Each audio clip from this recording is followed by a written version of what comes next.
born Richard Alpert. I was just born as a human being. And then I learned this whole business of who I am and whether I'm good or bad or achieving or not. All that's learned along the way. And you see all those learned things separate. So you start to have this dissociative experience of where all that you become is awareness, is a point of awareness. That's all that's left. I remember the first time this happened to me, as professor went and middle class boy went and pilot went and all of my games were like going off into the distance. I got this terrible panic because indeed I was going to cease to exist. And I got the panic, which is the panic that precedes the psychological death, because indeed Richard Alpert was dying. Well, before I start my talk tonight, my colleagues and I have been anticipating future events like this, and we wanted to take just a moment to do some polling to help us plan next year's event.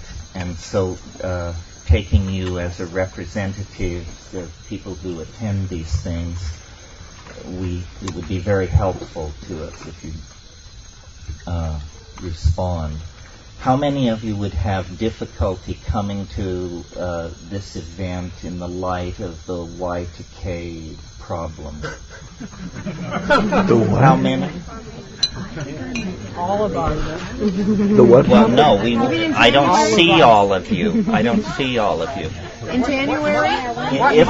If it were to be held in the same time frame as we've always done it, where you would be putting your deposits down in November and December, how many of you would feel trepidation about that in the light of the quantitative problem? I would. Well, not a lot, not an overwhelming number. Because it won't matter. Who cares? Well, see, this is not a discussion of whether Y to K is real. What is real is that the all Monica all the time mentality is going to shove it down your throat up until the moment that you find out whether or not it's real. So that is the problem for people planning events like this. Okay, thank you for cooperating. Well, this is a problem if people are, digging in, storing grain, fighting hegemony, we won't have an opportunity for something like this, or it would be scaled back, or perhaps later. My own take on Y2K is that as you approach large objects in cyberspace, they get smaller, and that by July this will be fading fast, and by December it will be incredibly old news. But I could be wrong.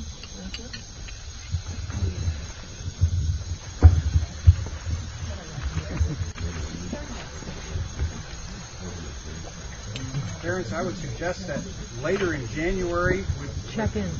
Ease everybody's conscience with any plane issues will be taken care of in the first 2 weeks probably. Yeah, we're thinking that a little bit later is better, even mid-February. Anyway, we'll keep you apprised of all this. Well, so then let me turn to the main event. I've got a snoot full of tequila and a messianic mission, pawing the ground to talk to you as usual.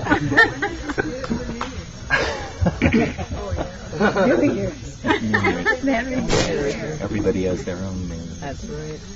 I guess the title of tonight's talk is Linear Societies and Nonlinear Drugs, which is something that I just had to pull out of the air when Ken finally slammed me to the wall for what I would be talking about this night many months ago. But more and more for me, especially with this group, these things have become sort of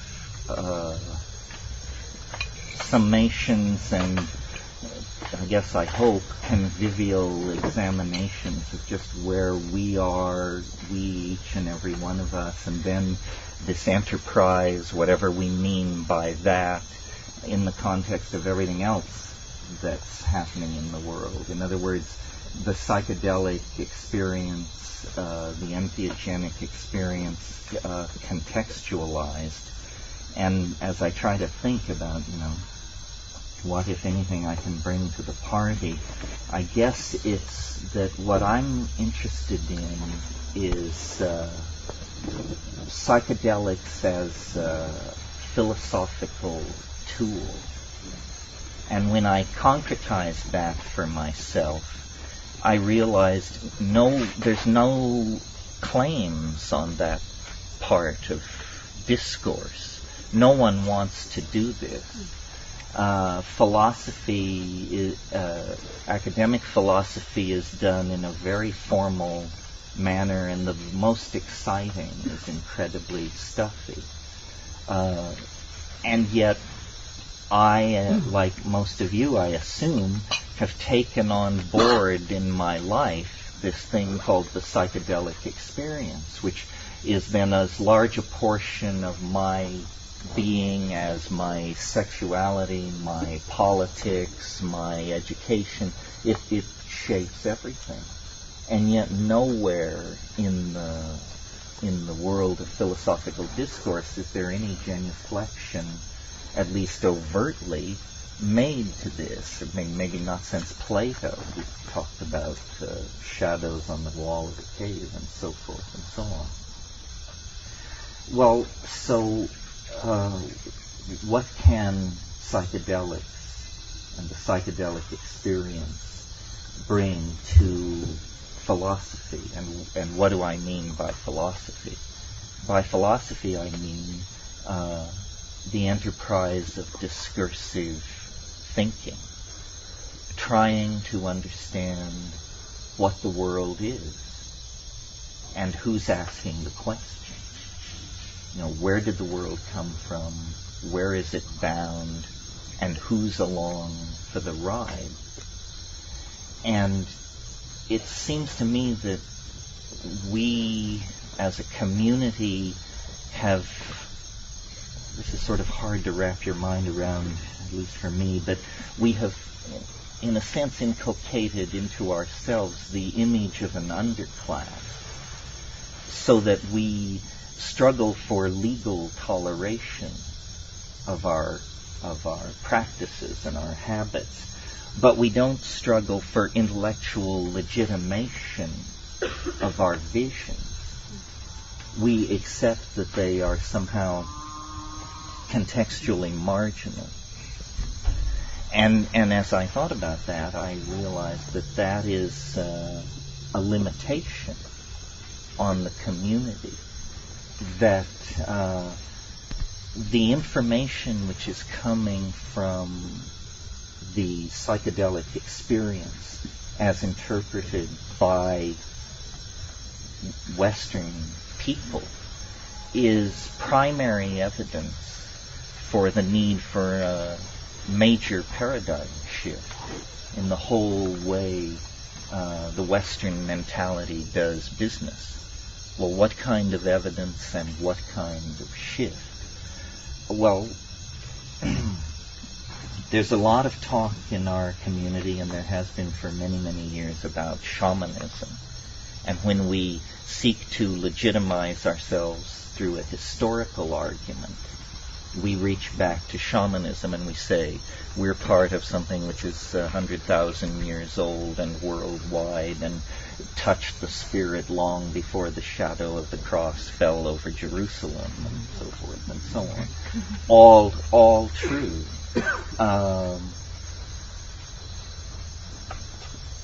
And in a way that has, I think, that tendency, which is part of the broader tendency in the Western mind to valorize and grow nostalgic over the primitive, has put a certain political cast on our stance and our position. But what we are is, again contextually, is a culture of science. And I'm speaking now of our community. It's the Albert Hoffman the Dave Nichols and the Sasha Shulgins who have kept our canoe afloat. These are men of science, its methods, its vocabulary, its culture.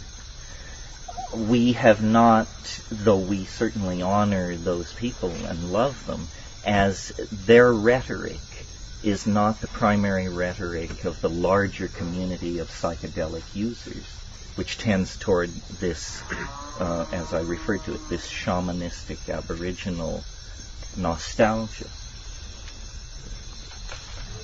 Then let me just turn left here for a moment and say, I feel more comfortable with the scientific end of things. I think the news coming out of science is the most psychedelic news there is. When I go to the internet, I go to things like Science Alert and the Hubble Picture of the Day and this sort of thing. And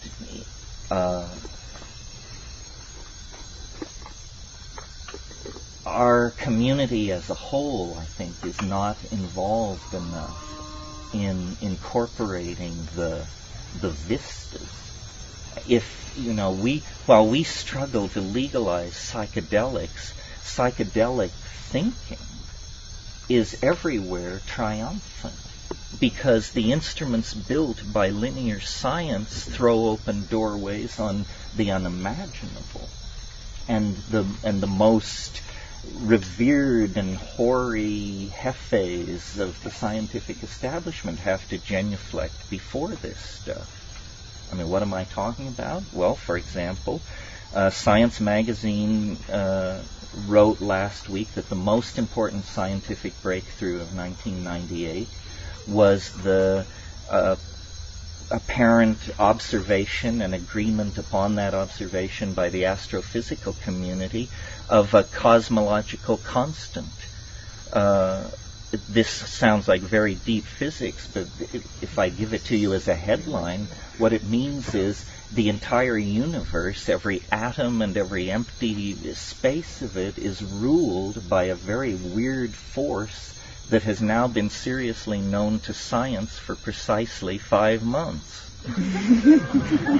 A force which is apparently going to overcome gravity's tendency to collapse the universe and to cause it to expand in a very explosive and counterintuitive and psychedelic fashion that is the complete confoundment of the core science that Western linear thinking has built.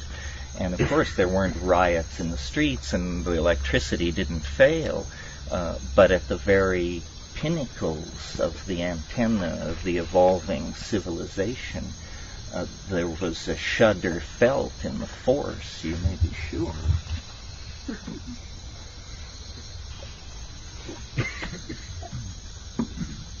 So,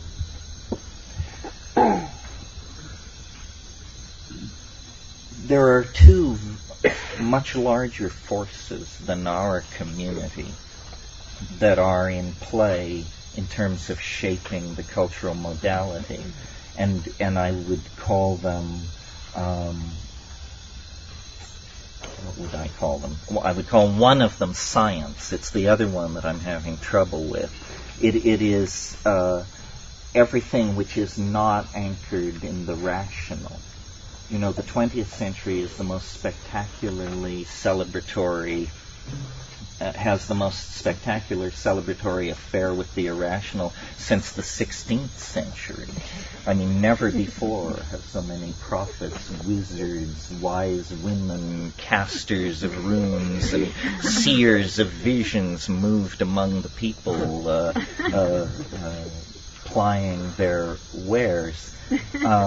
And part of this is brought on by the tension between the failure of the education system at the very moment of an inflationary expansion of knowledge, so that it's very hard to be au courant in all fields. And if you're not current in a field, then probably your version of that field is some kind of story, a myth, I mean, if you can't keep up with quantum physics, why not fall back on archangels? It requires less intellectual engagement or something like that. Discourse is fragmenting. Fields of discourse are evolving vocabularies so rapidly that the understanding of these vocabularies is not penetrating very far beyond the core group of workers. So then this is creating kind of islanded systems of self-reference, where outside those systems of self-reference, information doesn't travel. The people who are the gene splicers know very little about remote sensing, and both of those parties know very little about recent discoveries in astrophysics, for example. So there's an intellectual fragmentation. I live in Hawaii and in a forest in fairly remote conditions, and so I entertain all this in my mind all the time and try to, my faith, and I assume it's the psychedelic faith, although we've had some fairly existential characters in our ranks over the years. But the psychedelic faith, I think, is that the universe is beautiful in the Platonic sense, and therefore good and true. In other words, we're optimists. We're not flailing existentialists. We're not relativists, because we have a real standard to measure our spiritual coinage against. So we're not relativists. This is a point I'm really keen to make, because we're embedded in relativism. It's all around us. It's the air we breathe. But it is not inimical to the psychedelic community. I mean, I think the psychedelic experience is the only authentic source of reliable contact with the numinous. I mean, meditation and so forth and so on is all very fine, but it requires a leisure class involved in philanthropic support of this kind of foolishness, where the psychedelic experience is immediate. And so now I've lost my way here. Yes. No, optimism. So I sit in Hawaii and I look at all this and I try to contextualize it and come out with a good story, because I think the best story will win. So if you can get together the best version of how it should all come out, so shall it be. And I work at this because in the past I've been very, very happy with the results between my interior fantasy and the unfolding of historical development. I mean, I wished for LSD, and then it happened, and then I dreamed of the internet, and then it happened. So I should keep at this. Definitely. And I recently read a very interesting book called 1,000 Years of Nonlinear History by Michael DeLanda. And if you get a chance, you should take a look at this. And he made a point which caused me to expand his point into this little thing I'm going to tell you now. But his point was that human beings are very involved in the movement of geological material. That as a species, we move rocks around on a very large scale, and of course it's interesting that some of the earliest human structures are the most physically massive and weighty, like the Great Pyramids. So DeLanda made this point about our relationship with the geological stratigraphy of the Earth, and that cities were a kind of geological extension of the process of crystallization, carried on through the intermediation of a biological unit, i.e. intelligent primates who are building these structures. And I thought that was very interesting. I had never considered it before. I've talked about virtual reality, and I've said that it's nothing new, that was a virtual reality, and Çatalhöyük was a virtual reality, but done in stucco and fired ceramic and stone, and that when the medium is so intractable as stone, the epistemic assumptions that get formed about what reality is are very different than if you can build Versailles at the click of a mouse button. But nevertheless, it's the same. But embedded in my reading of De Landa was, I've been thinking a lot, and I talked to you a lot last year, about artificial intelligences and minds which are not human, minds which are very different from us, intelligence which is very different from us. While the naive are scanning the stars, our appliances have become telepathic. There is a very strange kind of intelligence being called into existence by ourselves, strangely enough. And this is the connection to De Landa, this artificial intelligence which is being called into being by human activity is made of the same materials as and Çatalhöyük. It's made of ceramics, glasses, and metals. It's that... So then I took this on board and thought about it. And I've sort of come to some kind of cyber-pantheistic Emersonianism, which is, here, I'll give it to you as a headline and then work backwards so that in case I forget what I'm saying, it won't be lost to suffering mankind. The Earth's strategy for its own salvation is through machines, is what it is. And human beings are some kind of, we are the deputized spouse, we are the bride in this alchemical rarefaction of glasses, ceramics, metals, and volatile materials. Apparently, the Earth is like some kind of an embryonic or fetal thing. And at the end of its gestation, what is happening is it is ramifying its nervous system, is appearing in its developmental, in the unfolding of its morphogenesis.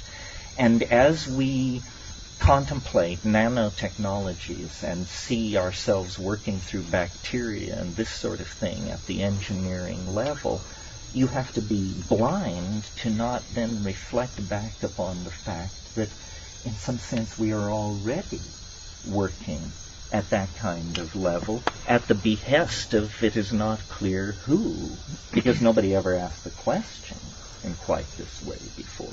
The answer to who, I think, is the Earth. And that what lies ahead at the end of the linear tunnel of Western subjectivist, positivist, structuralist assumptions that we've been operating, when we hit the end of the tunnel and burst out into the larger mental space of cosmic evolution, what we are going to find is that we are partners, actors in a cosmic drama that involves the Earth at one polarity and machines at the other polarity as the expression of the will of the Earth toward a kind of self-reflective transcendence that is achieved through machine-human biotic symbiosis. And this is, there'll never be a headline which says this. Some people won't even notice that it's happening because these large-scale processes can be described by many metaphors at many depths. But I'm telling you, I think this is what's going on. the reason I like this story is because it's not a story about processes out of control. It's not a story about human guilt. It's not a story full of we musts and we shoulds. It's a story which gives honor to every part of the unfolding experience field. In other words, biology, technology, human culture, human traditional values, transcendent human dystopian values. It's a story of things on course, on time, and under budget. And I assume that's how nature really operates. And that we live inside some kind of anxiety-producing culture that is a necessary, I don't want to say evil, but a necessary response to conditions of stress. There are processes which let waste, nuclear waste buildup, urbanization, land disturbance. There are processes which, if allowed to run on indefinitely, would wreck the whole system and pitch it into chaos. But Confucius said, no tree grows to heaven. And what he meant by that is it's fruitless to project any process to infinity, because any process projected to infinity creates some kind of catastrophic scenario. If no fruit flies died in 6 months, the Earth would spin out of its orbit from the weight of fruit flies. No, I don't think that's true. But what an image, right? Somebody once told me if the Earth completely disappeared except for its nematodes, that you could still see the outlines of the continents if you were standing on the moon. I thought, now just who gathered this?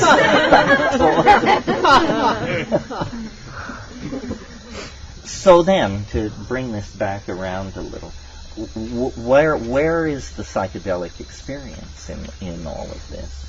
Well, it used to be called, or at one phase it was called, consciousness expansion. And consciousness expansion in human beings is going to become an absolute necessity, because we are summoning out of the woodwork of cybernetic technology machines that are going to require super intelligent humans to direct and have discourse with them.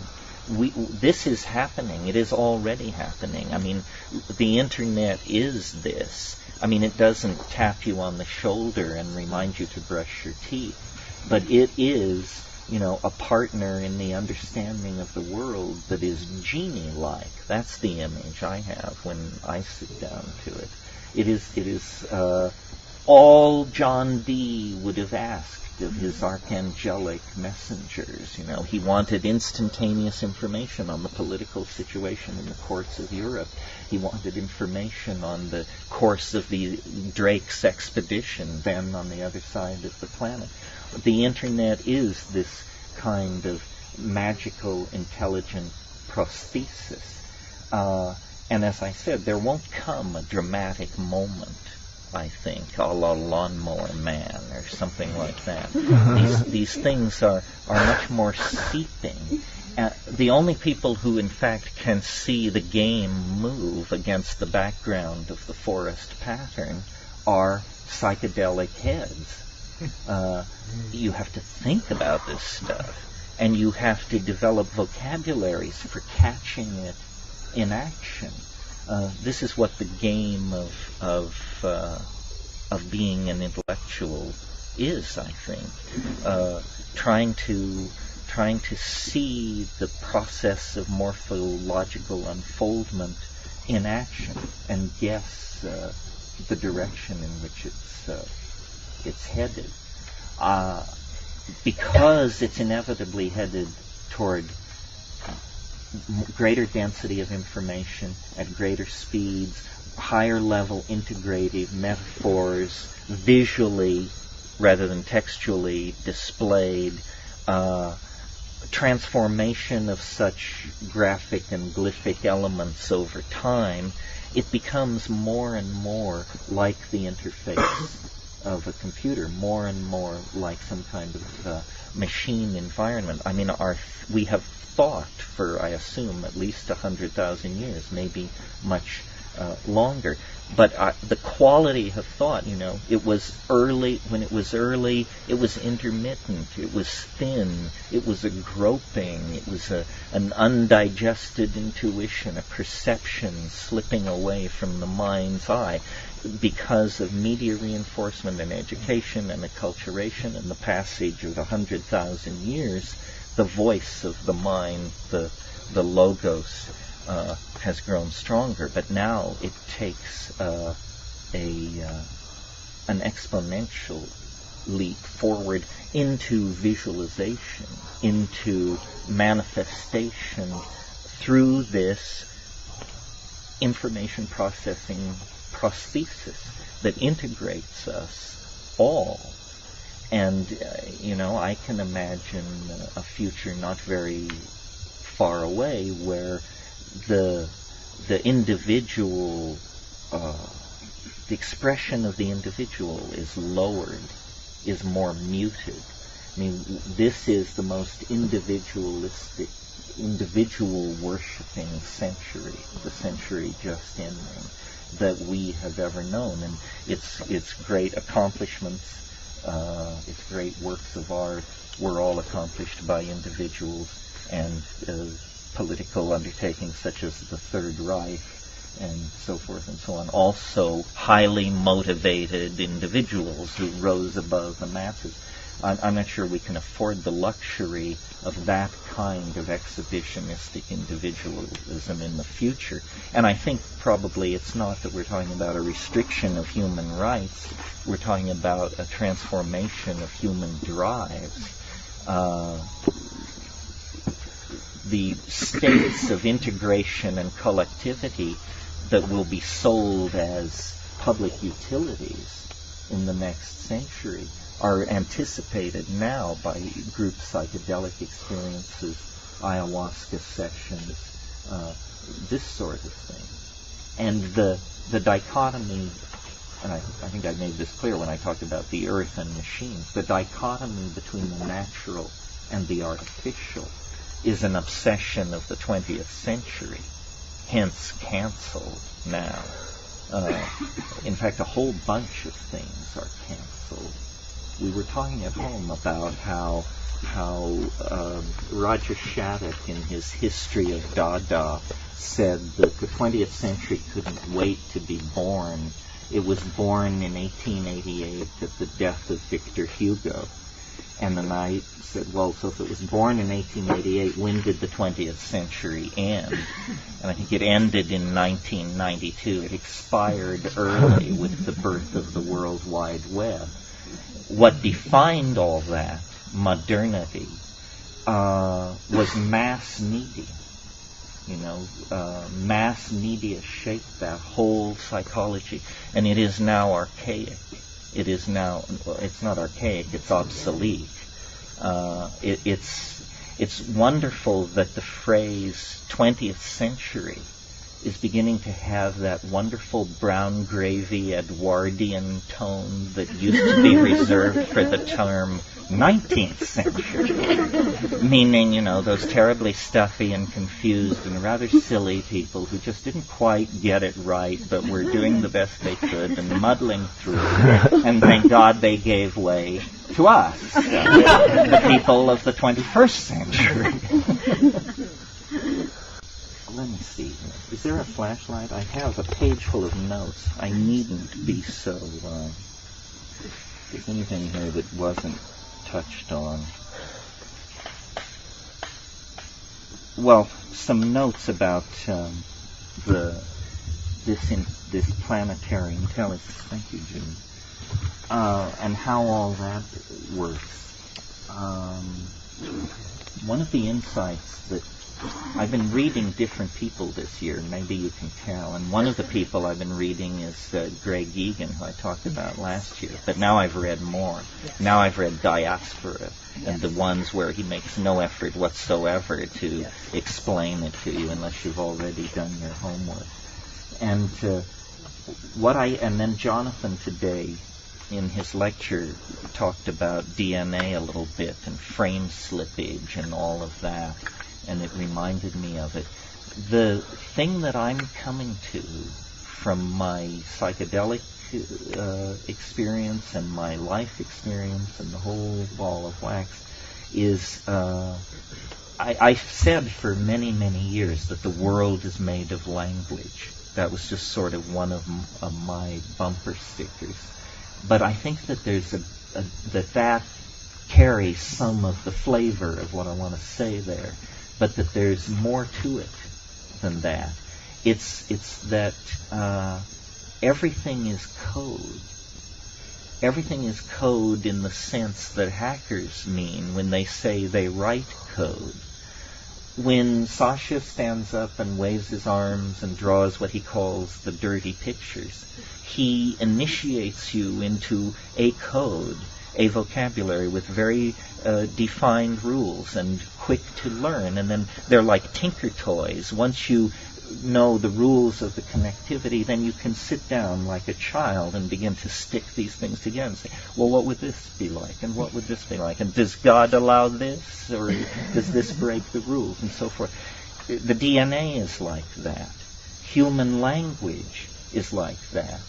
Human body language is like that. Machines communicate like this. In fact, this is a bridge which connects us. This is the great overarching bridge which will connect us to the machines, that they, like us, are commanded by language. And so this realization that everything is code, and code moving on many levels, is, I think, a further... It's more primary than the perception, for example, that things are made of space, time, matter, and energy. That's one level below code. The code codes for space, time, matter, and energy. It's much more like we're in a simulacrum, some kind of machine environment. And in fact, I like that idea because I've always sensed, and psychedelics have always intensified this intuition in me, that the universe is a puzzle. Life is a problem to be solved. It's a conundrum. It's not what it appears to be. There are doors. There are locks and keys. There are levels. And if you get it right, somehow it will give way to something extremely unexpected. DMT is a perfect example of that. And of course, at the molecular level, it literalizes that metaphor. I mean, the DMT is the molecular key, the extraneous object introduced into the front door of the synaptic receptor. And then, you can plunder the palace for 5 minutes.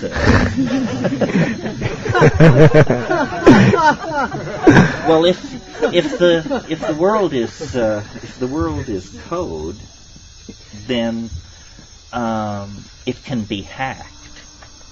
In other words, it needn't stand still in quite the same way that it stands still in your mind if you believe in something called the laws of physics. It permits magic because it says behind the laws of physics is a deeper level, and if you can reach that deeper level, you can make changes there. And this leads on to something that I wanted to say about an earlier theme, where I was talking about the legitimation of the community's intuitions.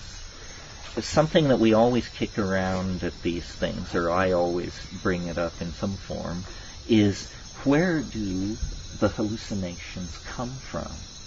We arrived late last night after a 24-hour trip from Hawaii that was just hell, or as much hell as modern airlines can legally inflict upon it. and got stoned, and then we were laying there, and it always happens when you're cut off from cannabis for long periods like that. We turn to it; it's 10 times as strong, and the hallucinations were exquisite. And I've been looking at hallucinations now for 30-some years, and I looked at these last night, and I thought, if someone would ask me what were they like, what would I have to say? And I had said, indescribable. Indescribable. And I looked and looked, and I could look to my heart's content, and they were indescribable. So we always come around to this question, where do the hallucinations come from? And I suppose the unconscious reductionists among us, and I don't mean that they're unconscious, I mean that they unconsciously use reductionism, probably assume that it's some kind of like iteration thing, that bits and pieces of everything you've ever seen are rolling in some kind of neurological kaleidoscope that can run forever and just produce this endless download of drifting imagery. But there's a problem with that, because this stuff is too coherent, it means too much, it's too emotionally charged. Well, we have never really rallied as a group to try and locate in our combined opinions the one or several sources of these images. And I think that and I talked a bit about this last year, but I think this is legitimate perception of thoughts, places, things, times, and objects that either have existed somewhere in the universe, or do exist, or have existed in the minds of beings somewhere, sometime in the universe. In other words, that we have to begin to take seriously the consequences of generalizations like quantum connectivity. In other words, it's one thing to bask in the light of the overarching metaphor, which says everything is connected to everything else. It's quite another thing to say, and so then what are the consequences for me of this? And the answer seems to me to be that the imagination, the inside of our heads, really is the most vast frontier imaginable. And we must leave it for future generations, or maybe not generations, but future evolutionary biologists to figure out why an animal nervous system would evolve a propensity for accessing Bell non-local data. In other words, quantum mechanically accessible data at a different level of the physics of things. There must be a reason. And in the same way that the problem of speciation posed a problem for 19th century biology, this can pose a problem to our thinking without it sinking our intellectual enterprise. It is for some more sophisticated future group of thinkers to understand why this is so. What we have to grapple with is that it is so. That it is so. That you have the Hubble telescope inside of you. You have inside of you an informational gathering instrument that can give you good intelligence about things so immeasurably distant from this point that to state it in numbers and units is meaningless. It's just elsewhere, the elsewhere of the absolute infinity of the plenum of imagination in which apparently beings rise and fall like plankton in the sea. And of course the psychedelics are the naturally evolved nanomachinery of the Gaian matrix that knits together this cosmic ecology, this system of living relationships. I'm not impatient with the idea of extraterrestrial life or intelligence, just its pop regurgitation. But I think probably planets like the Earth are alive and conscious, and they use the technologies that the species native to them evolve to cast images out into the larger universe, that the dialogue among cosmic minds is a dialogue among entire planetary ecosystems. It can't be trivialized into some take me to your leader scenario. Still less can it validate the unscheduled visit of pro bono proctologists from nearby star systems. You have to get a grip. Well, so let's see. What is anything else here? Can I have the light? No, I'm fine. Oh, I know. One other thought that in assessing this year in science, I talked about omega, the cosmological constant. And that is really incredible.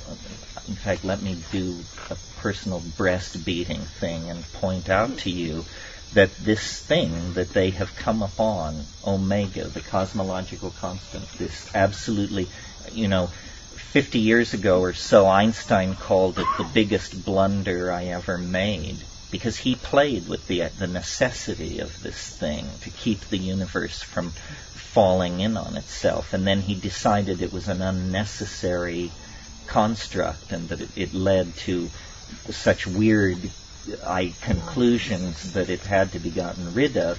And so that was all very well and good until these recent measurements of the distances of certain supernova carried out independently by several teams of astrophysicists brought the news that the universe is expanding faster than the laws of physics allow. And when they looked at how much faster, they realized that it called the cosmological constant back into existence. Well, but here there are a couple of things about this cosmological constant that are very counterintuitive. The first is that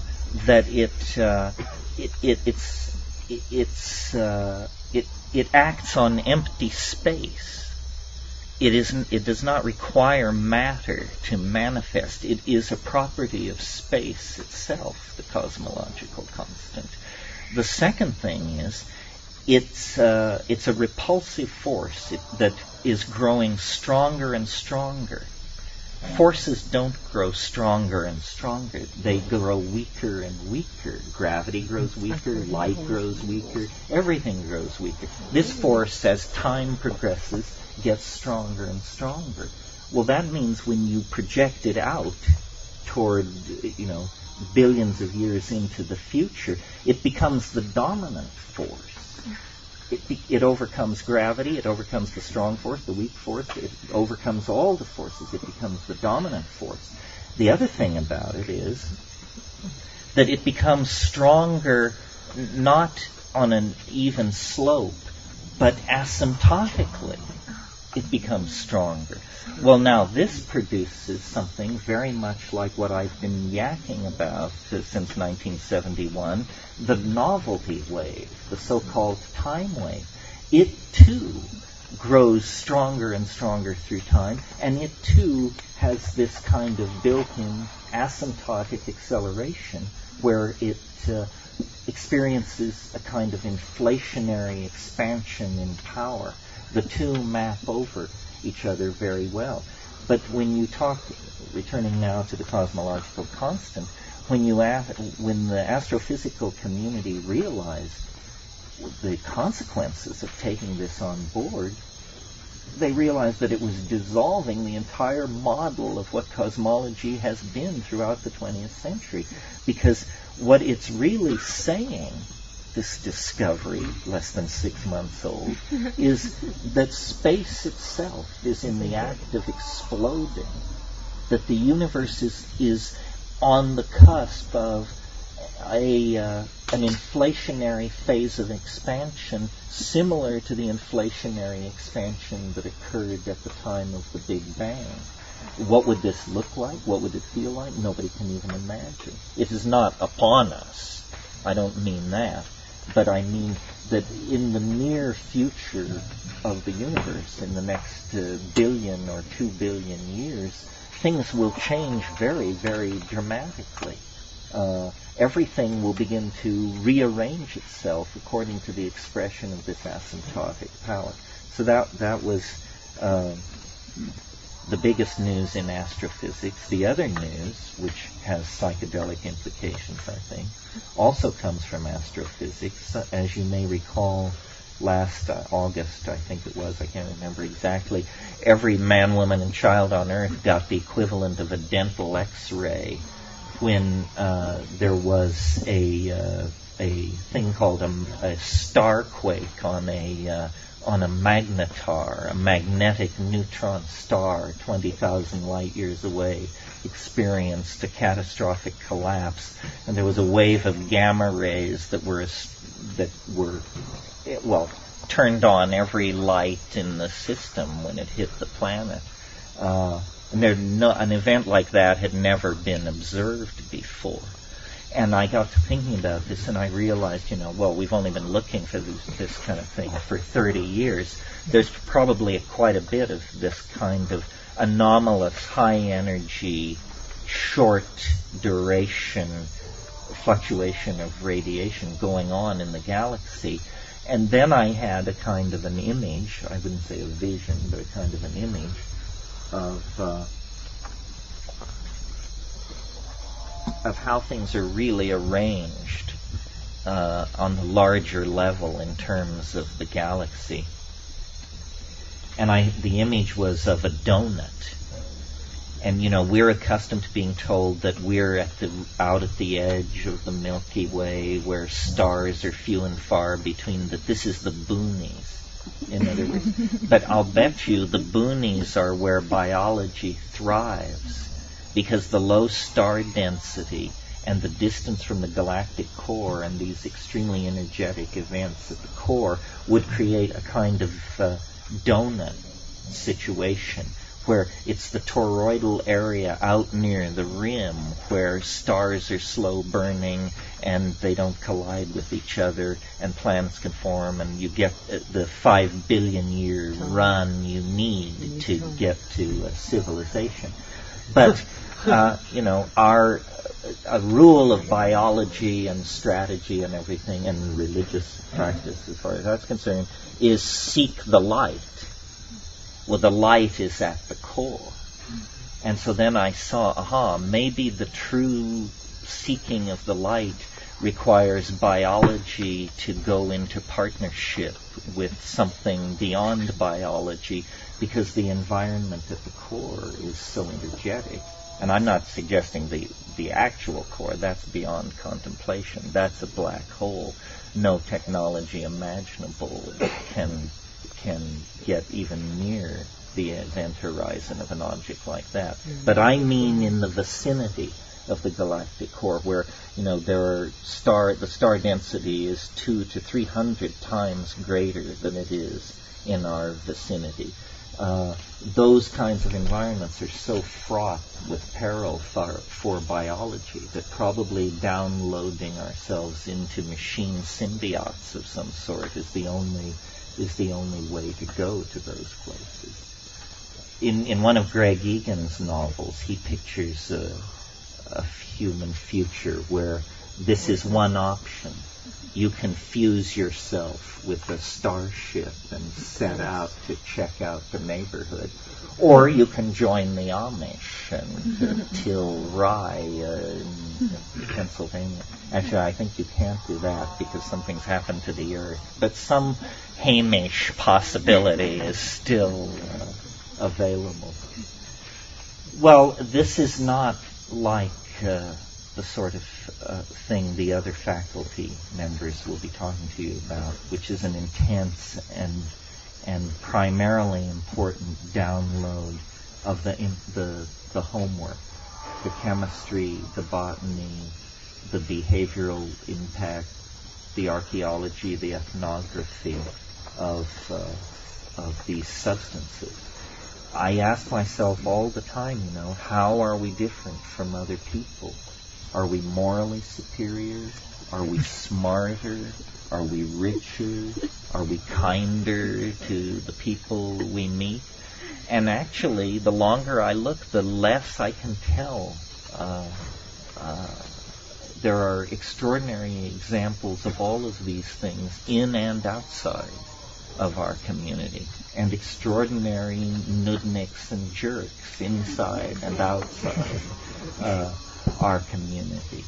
But we have in our hands tools that I think, if people were correctly presented with them and understood without hype and hysteria and hyperbole what this psychedelic enterprise is about, that we would win them to our cause, because our cause is the human cause, the cause of thinking and communicating and building and bringing into existence new forms of beauty, new possibilities for being. And this can be done without psychedelics, certainly, but with psychedelics it is accelerated, and it has a feeling not only of immediacy, but of the only way I can put it is correctness. It isn't the lonely neurotic artist thrashing toward some kind of self-reflection.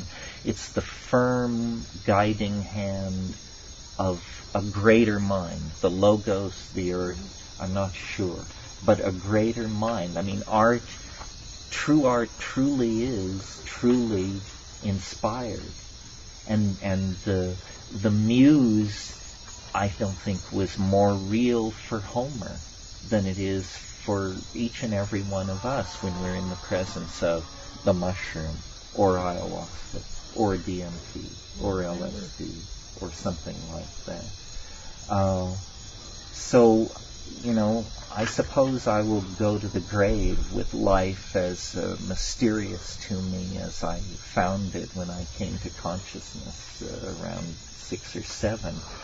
But I think life is, whatever it is, it's an opportunity of some sort. And the things I have been most grateful for were the things that I met at the frontiers of knowledge, of sexual experience, of psychedelic experience, knowing, feeling, and being one with being are how I would categorize that breakdown. So I think the future is bound to be very confusing and demanding for most people.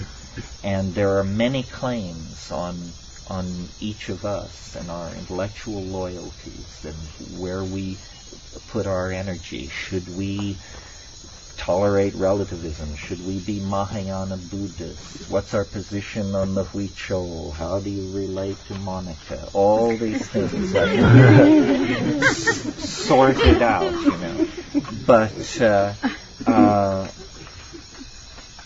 I feel actually like the thing that I always dreamed of in my early youth was a miracle. I didn't particularly like Ouspensky's book, In Search of the Miraculous, but I loved the title. And I used to just sort of chant it as a mantra. In Search of the Miraculous. Just one. I knew the rules. Just one is enough, because one secures the possibility of an infinitude of miracles, whether you have observed them or not. Well, now I'm 52, and I've seen, 4 or 5, which is 4 more than necessary to make me a lifetime optimist. But the recurrent, the enduring miracle, however it's achieved, is the psychedelic rush. You know, that giddying moment when all bets are off, all boundaries dissolve, the machinery of language fails, the adjectival wheel wells burst into flame, and then, you know, you achieve orbital velocity, and are in the presence of the thing. And I cannot believe that is not a salutary experience. And you've heard me say many times that how itchy it makes me feel to think that somebody could go from birth to the grave without having that experience. They can make of it what they want. They can denounce it. They can deify it. But one should have it because it's one of the compasses, the primary compasses of being. And it's larger than the historical context.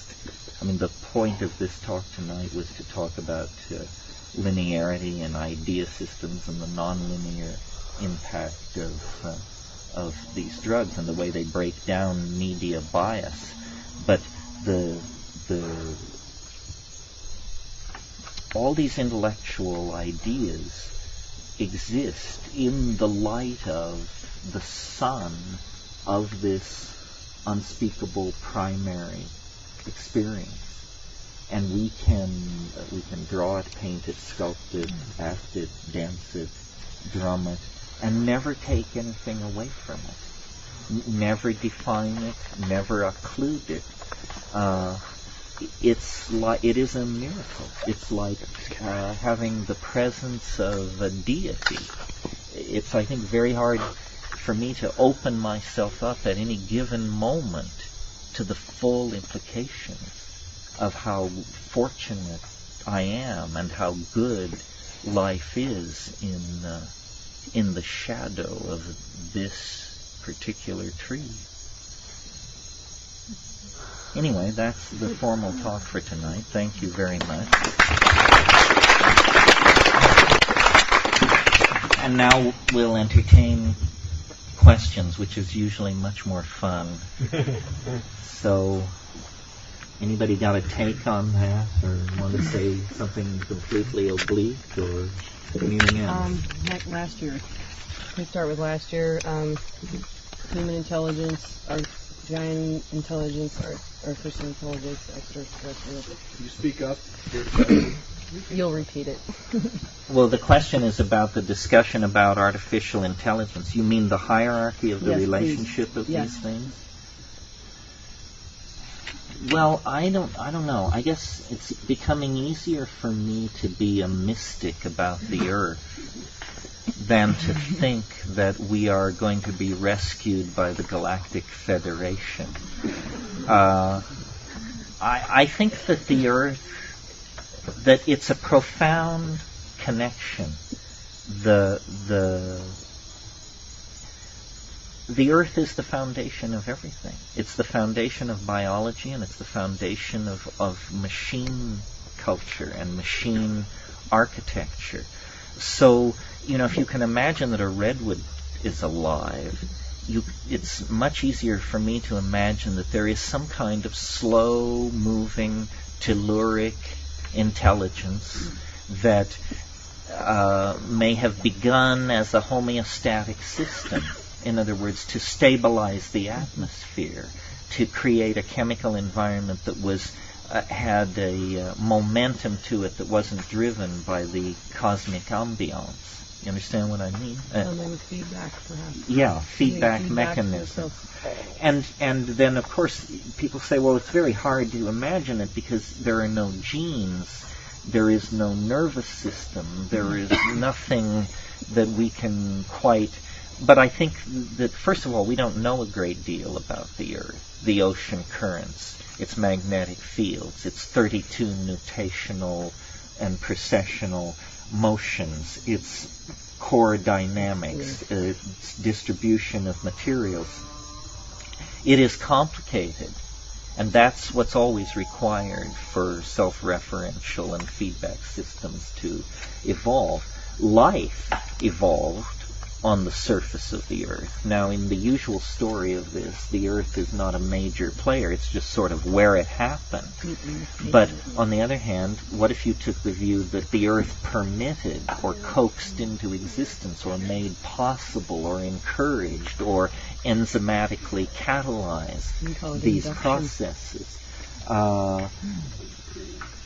And the the geomagnetic reversals, the glaciations, the ebb and flow of nitrogen levels in the atmosphere, all of this has pumped biology, and it's always been presented as, well, the cosmic environment is unpredictable, and so you get fluctuations introduced from the outside by random factors, asteroidal impacts, so forth and so on. But again, this is just a first try with the data. This is just somebody blowing smoke, basically. The fact is, you're presented with an extremely organized and coherent situation, the Earth with its many species and ecosystems, and you don't know how it got there. And you don't know where it's headed either.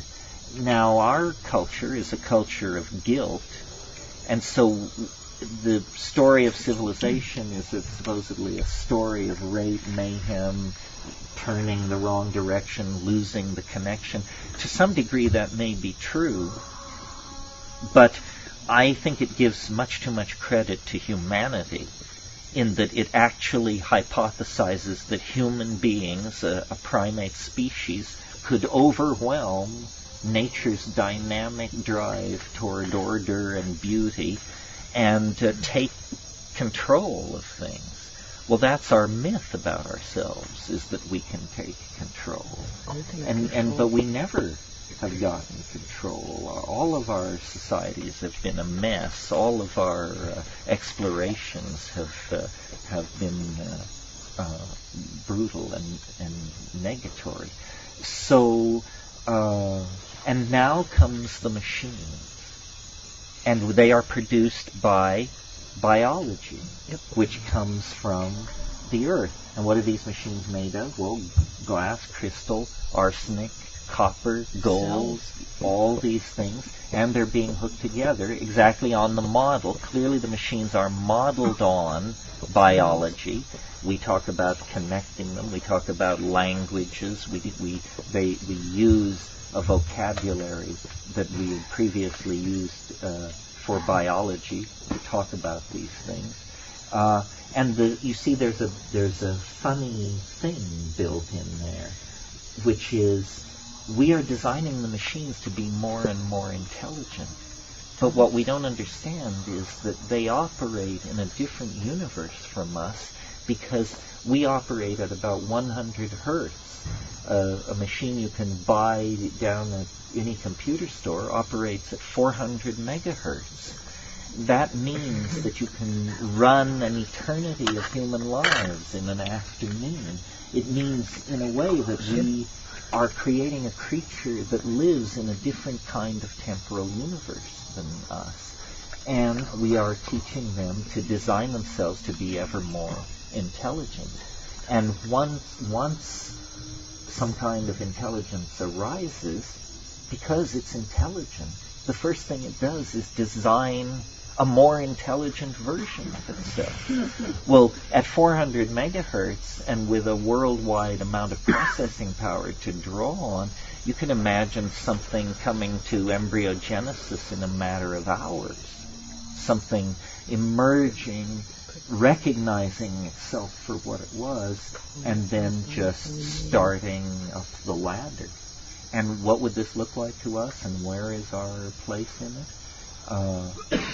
This is the adventure of the future. We are going to be a different kind of people because we're going to have to live in the presence of alien minds that will be manifestly and obviously alien. They won't hold back, and they're not going to be, at every moment interested in us either. In fact, we will become, a footnote in their encyclopedia of being, and what they become in our encyclopedia of being remains to be told. But this is all happening, and it's just a matter of the coalescence of technology and language before more and more people recognize it. As I say, there isn't a speed bump. There isn't a dramatic moment where everybody gets it. But when you talk to the people who actually work in these fields, they know, that this is the Faustian enterprise of all time. That this is the handing over of the destiny of the planet to the companion mind that our history and our science and our souls caused us to summon into being. It's pretty interesting. Yeah, something else. Anything.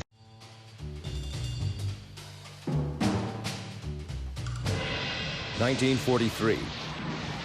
War rages across Europe. In the neutral confines of Switzerland, chemist Albert Hofmann is hard at work at the Sandoz Pharmaceutical Company's Basel laboratory. While searching for a cure for migraine headaches, Hofmann accidentally ingests a minute amount of an experimental substance that would change both his life and the world, LSD-25. Many would come to view it as a spiritual antidote to the atom bomb.